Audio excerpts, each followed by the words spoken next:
Life has a way of throwing unexpected challenges at us. And for Emily, everything she thought she knew about love, family, and trust was shattered in an instant. From the sudden death of her husband to the revelation of a devastating betrayal, Emily's world was turned upside down. In this story, she confronts the truth about her husband's affair with her own sister and fights for what's rightfully hers.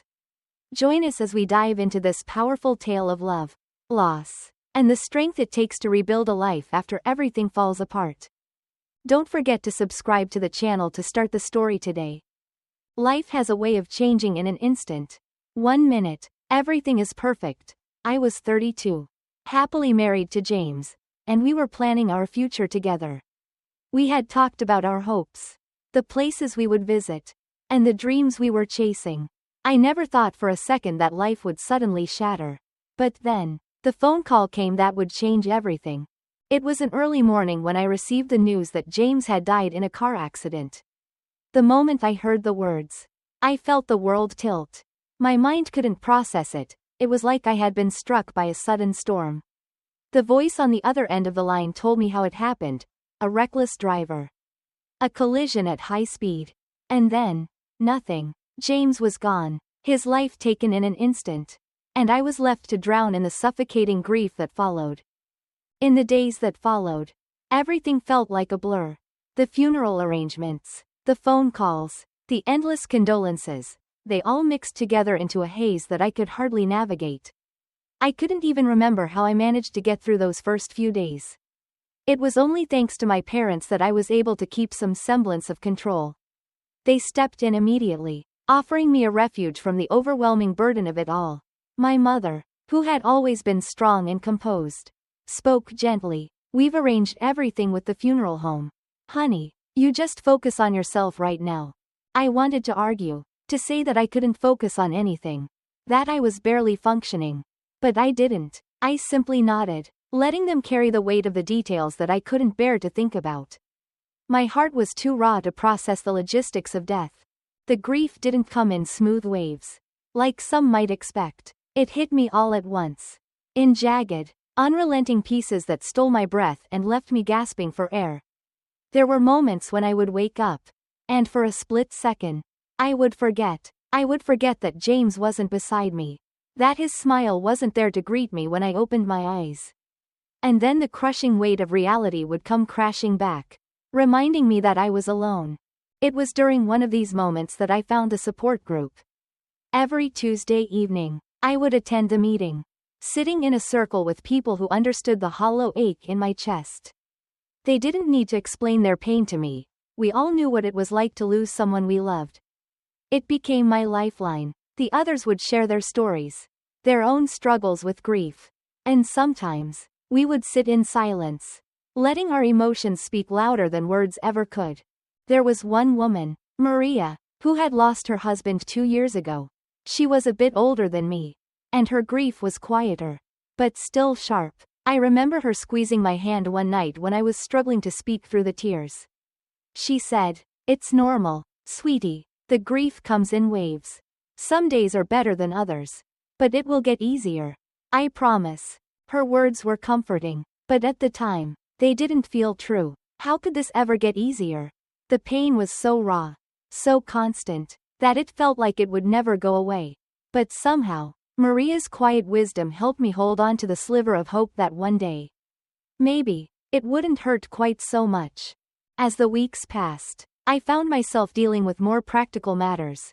James had left me well provided for, and while the thought of never having him beside me again seemed impossible, I had a roof over my head, an apartment downtown, and a decent bank account. I was secure, at least financially, but that security didn't fill the hole in my heart. I could have quit my job at the marketing firm, but the idea of sitting alone in our empty house all day made my skin crawl. Instead, I switched to part-time work, just enough to keep my mind occupied. I wasn't ready to face the emptiness of my home for extended periods. But working kept me distracted, even if only for a few hours a day. What surprised me the most, however, was the shift in my relationship with my parents. Growing up, I had always felt like an afterthought next to my younger sister, Lily. My parents never missed her dance recitals or school plays, while I, in comparison, was hardly noticed for my academic achievements. But after James's death, something changed. For the first time in my life, my parents seemed to care. They were there for me in ways they had never been before. My father, who had always been distant, would ask about my work, and my mother, who had often been absorbed in her own world, would call just to check on me. It was like they finally saw me. Really saw me, for the first time in years. One evening, my mom asked, "Karen, tell us more about that new project you're working on. How's the marketing campaign going?" It was the first time I'd felt like my work mattered to them. And I relished the attention. But as comforting as their support was, I still felt the ache of being overlooked. As though some part of me was still invisible to them. Little did I know, that feeling of invisibility would only grow stronger with time. It was a Tuesday evening when I received the call. The kind of call that you expect will change everything, though you can't anticipate just how much. My younger sister, Lily, had always been the star in our family. No matter what I did, she somehow always seemed to capture their attention. Whether it was her dance recitals or her perfect, effortless charm, my parents adored her in ways they had never truly shown me. I accepted it, as much as it hurt, and focused on carving out my own path. But things began to shift after James's passing. For reasons I couldn't quite understand, I found myself in the spotlight for the first time. Maybe it was because I was now alone, and my parents knew they had to support me in a way they hadn't before. Our weekly dinners had become a routine. My mother would cook her famous pot roast, and my father would pour the wine as we chatted about the most mundane things, work, the weather, and sometimes, even memories of James. For the first time in my life, I felt seen. It was during one of those dinners that Lily came into the picture again. I hadn't seen her since James's funeral, and there she was, standing at the door, glowing in her unmistakable way. The room seemed to tilt towards her, as if everyone's focus had automatically shifted. She was 7 months pregnant, her belly pronounced, and her presence demanded attention. Mom and Dad immediately fawned over her, their excitement palpable. "Lily, sweetie, sit here," my mom fussed, pushing me aside to make room for her. "Are your feet swollen? Do you need another pillow?" I wanted to tell them that I needed a pillow too, that I needed some of their attention, but the words stuck in my throat. It wasn't the first time Lily had taken the center of our family dynamic, but it was the first time it felt so glaringly obvious. I could almost feel the ache in my chest as I watched them cater to her every need. Ignoring me once again, like I was invisible, I tried to join the conversation. I had so many things on my mind: work, my life after James, everything, but Lily was too busy. And my parents were too absorbed in her pregnancy to listen. I tried to ask her about the father of the child, about how she was planning to manage, but it felt like I had stepped into a conversation where I didn't belong. "That's my business," Lily snapped, pushing her peas around her plate. The tone was sharp, defensive, but my mom quickly came to her defense. "Karen, don't pry. Lily doesn't have to explain herself to anyone," she said, almost sternly. I was stunned. I could almost hear the words they had used to demand updates about my life when I had been going through fertility treatments with James. There had been no hesitation in their questions then, no judgment. Yet, now, when Lily was facing challenges of her own, she was allowed to keep everything hidden. "Are you sure you can handle everything on your own?" I pressed, not ready to let go of the conversation, though I could feel the discomfort growing. "Babies are expensive." Lily just waved me off, as though it was nothing. "I've got it all figured out. Don't worry about it." Her familiar smirk tugged at the corners of her lips. I didn't trust it. Lily always had these grand plans, and none of them ever seemed to work out. From her organic smoothie business that lasted 2 weeks to her brief foray into life coaching, nothing ever stuck. I wanted to press further, to dig deeper, but instead, I watched my parents hang on to every word she said, just like they always did. I felt like I was a spectator in my own family. But then came the invitation. The unexpected phone call that would change everything. "Emily." Lily's voice was unusually sweet on the other end of the line. I could tell she was using that tone, The one she reserved for when she wanted something. I'm having my baby shower next weekend at Mom and Dad's. I'd really love it if you could come. I was taken aback. It had been months since I'd heard from her. The last time we spoke. At James's funeral. She seemed so distant, so uncomfortable in my presence. But now, she was inviting me, and something in her tone made me uneasy. You sure? I asked, still surprised. I could count on one hand the number of times Lily had ever included me in anything. Of course, she replied, though the forced nature of her laughter didn't make me feel any better. You're my only sister. It wouldn't be right without you.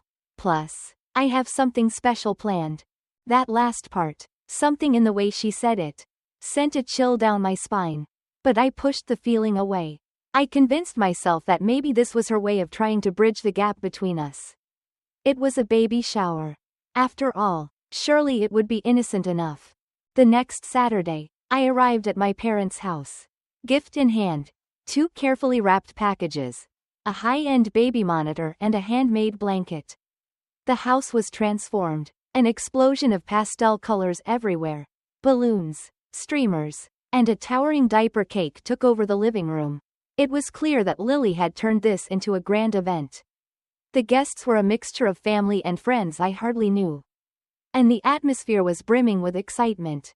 As I made my way through the crowd, trying to find a place to settle, I caught Lily's eye. She was glowing in a way that seemed almost too perfect. Too rehearsed. There was a look in her eyes. Something predatory, as though she was waiting for something. The night dragged on with the usual baby shower games, measuring Lily's belly, guessing the baby's birth date, and that nauseating melted chocolate bar game. I even won the belly measurement contest, which seemed to irritate Lily more than it should have. Her strange, lingering glares across the room didn't escape my notice. But I didn't think much of it at the time. Then, as the gifts were opened, Lily picked up the blanket I had given her and ran her fingers over the intricate pattern. I could feel my heart pounding, an unfamiliar sense of dread creeping in. She raised her glass, signaling for everyone's attention. I want to thank everyone for coming today. Lily began, her hand resting on her swollen belly. But there's something else I need to share.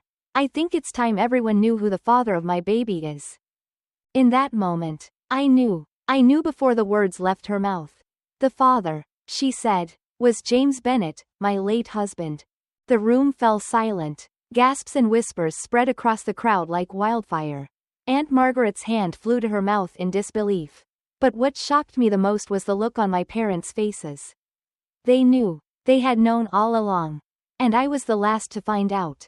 The room was spinning. I could barely hear the whispers around me, or the soft gasps of shock from the guests. All I could focus on was Lily's smug smile. The way her eyes locked with mine. As if she were daring me to speak. Daring me to challenge her. The air felt thick, suffocating. I could hardly breathe as I tried to make sense of what had just been revealed. I had always been close to James. Or at least, I thought I had been. We had shared everything, the dreams, the challenges, the small moments that made up our life together. Now, it felt like the ground had been ripped out from under me. And I was falling into a bottomless pit of betrayal. James, my husband, was not just gone. He had also been having an affair with my sister. My mind raced as I struggled to process it. The emotions were overwhelming: hurt, anger, confusion, and disbelief, all fighting for dominance. I couldn't wrap my head around the fact that, for all the years I had spent with James, I had never suspected a thing. But it wasn't just the affair itself that stung. It was the fact that my family, my own parents, had known. They had known about this for months. Possibly longer. They had stood by my side during the funeral, offering their comfort and sympathy, all while hiding the truth. Lily's voice cut through the thick silence. Still calm and poised, though I could hear the satisfaction in her tone. As James's only heir, my child is entitled to half of everything he left behind. She declared. The house, the apartment, the money. My baby deserves his father's legacy. My blood ran cold. How could she say that? How could she stand there and claim all of James's possessions? As if she had any right to them? This was my life, my husband, and she was trying to take it all.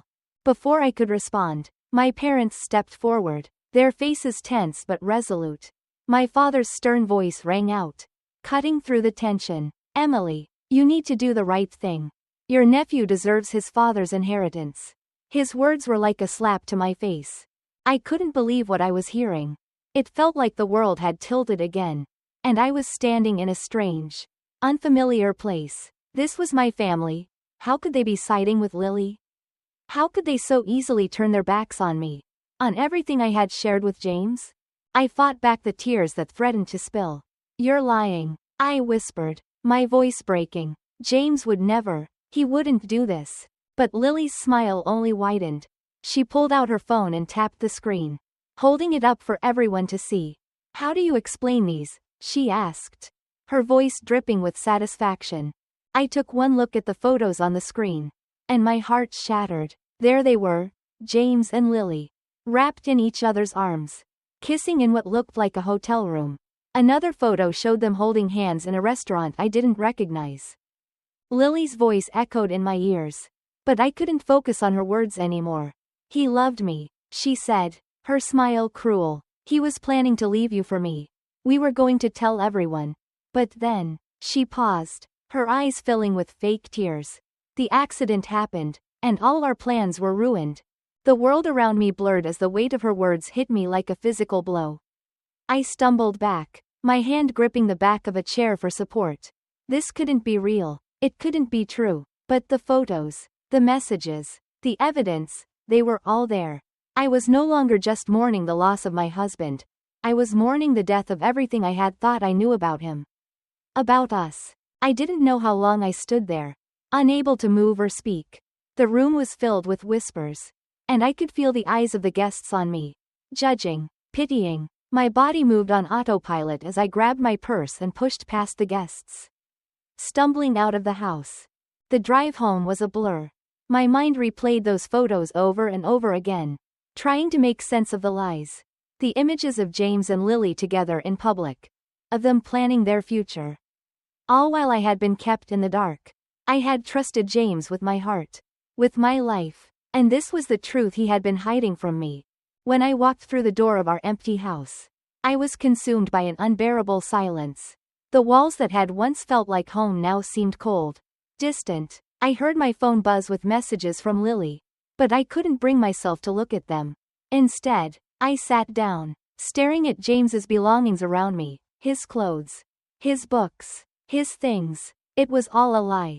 Then, my phone rang again. This time, it was my parents. I let it ring for a few moments before answering, my heart heavy with dread.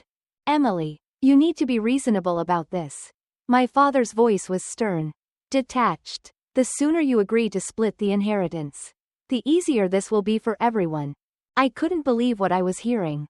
Easier for whom? I spat, my anger flaring. For you? For Lily? For all of you? My mother's voice came in, soft but firm. You don't want this to get messy, Emily. Her words were calculated, as if she were trying to negotiate my grief away.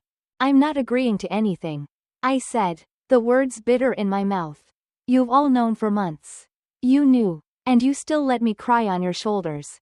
You still accepted my money, my support, while betraying me. The silence on the other end of the phone was deafening. Finally, my mother spoke, barely above a whisper. We didn't know it would come to this, Emily. We never wanted to hurt you. But the damage was done. I couldn't hear their excuses anymore.